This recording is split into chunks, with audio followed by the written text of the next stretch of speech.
साथियों ने ये प्रयास किया, अनीश खटकर जी, जिसमें मुझे भी पैदा होने का सौभाग्य मिला, उसको नमन करते हुए इन शहीदों को जिन्होंने तानाशाह सरकार के हलक में हाथ डाल के अपना स्वाभिमान खींच लिया, इन शहीदों को नमन करते हुए और आप सभी किसान पुत्रों को, धरती पुत्रों को हाथ जोड़कर प्रणाम करते हुए अपनी बात की शुरुआत करता हूं।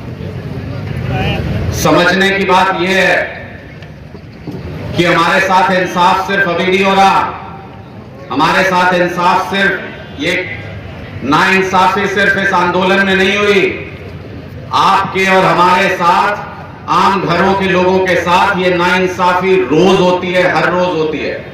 बस ये है कि जब कहते हैं कि जब पानी सर के ऊपर चला जाए तो फिर हाथ मारने के अलावा कोई चारा नहीं रहता। हमारे बच्चों को ना अच्छे स्कूल मिलते हैं ताकि वहां पढ़ के अच्छी जगह चले जाएं, ना हमें बिजली मिलती अपने खेत में, ना हमको नौकरी मिलती अपने बच्चों के लिए।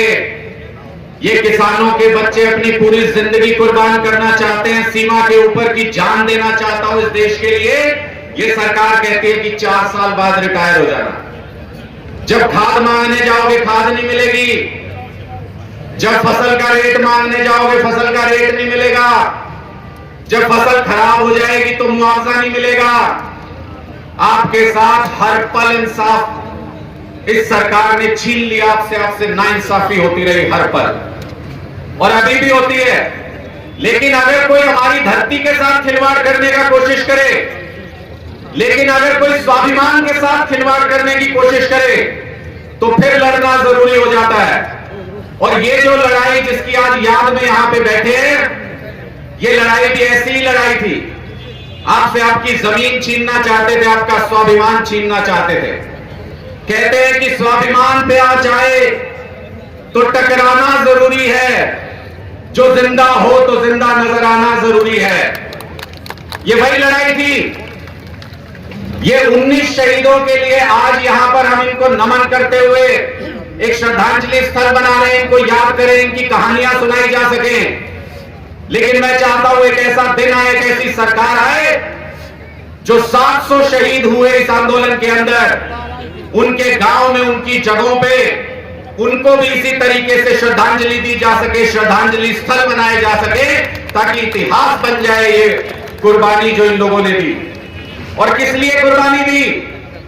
ये कुर्बानी सिर्फ और सिर्फ इसलिए दी ताकि हमारे बच्चों का भविष्य सुरक्षित रह सके। इस कुर्बानी का नतीजा नहीं मिला अभी तक, मैं आपको सावधान करना चाहता हूं। जो भी मांग लेके आप वहां बैठे थे, मुझे आज भी याद है वो दिन अरविंद केजरीवाल जी के घर पे सारी रात तमाशा चला था, सारी रात। जब किसान दिल्ली के बॉर्डर पे पहुंच गए थे, केंद्र सरकार ने यह कहा कि सारे स्टेडियमों को, मुझे ये कहा जा रहा है कि राजनीतिक बात नहीं करें जी, बिल्कुल नहीं करूं, 1% भी नहीं करूं। जहां किसानों की बात होगी अगर वहां राजनीति करूं तो डूब के मर जाऊं, नहीं करूंगा बिल्कुल नहीं। लेकिन आपको समझने की बात है, मैं इसलिए कह रहा हूं कि क्या क्या साजिशें हुई थी, मैं उस रात का गवाह हूं, इसलिए बता रहा हूं।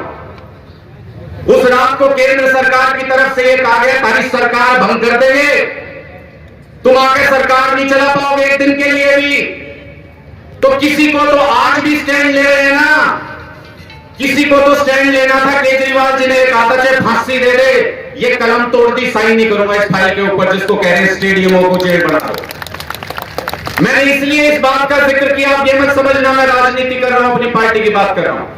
मैंने इसलिए इस बात का जिक्र किया, हम जिस पार्टी में बैठे हो, जहां भी बैठे हो, अगर हमारे मां बाप सड़क पे लड़ाई लड़ रहे हैं, अगर हमारे किसान सड़क पे लड़ाई लड़ रहे हैं, तो लानत है ऐसी राजनीति पे अगर उसके लिए खड़े ना हो सके हम तो। इसलिए आप जहां जिस कुर्सी पे बैठे हो, जहां अपना दमखम दिखा सकते हो, वहां दमखम दिखा के इस लड़ाई में जुड़ना चाहिए, खड़े होना चाहिए।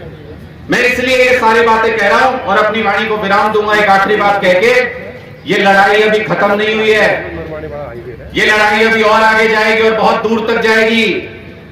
कुर्बानियां देने के लिए तैयार रहना, इसलिए कह रहा हूं कि कुर्बानी देने के लिए तैयार रहना, क्योंकि इतिहास उसी का लिखा जाता है जो जीतता है, जो लड़ाई में, एक छोटी लड़ाई का एक छोटा टुकड़ा जीत लिया, उससे इतिहास नहीं लिखा जाता।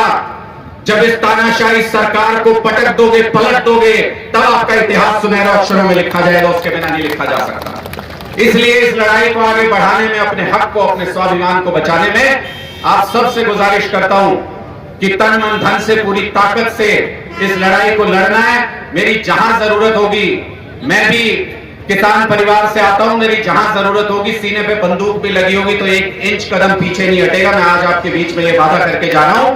बहुत बहुत शुक्रिया।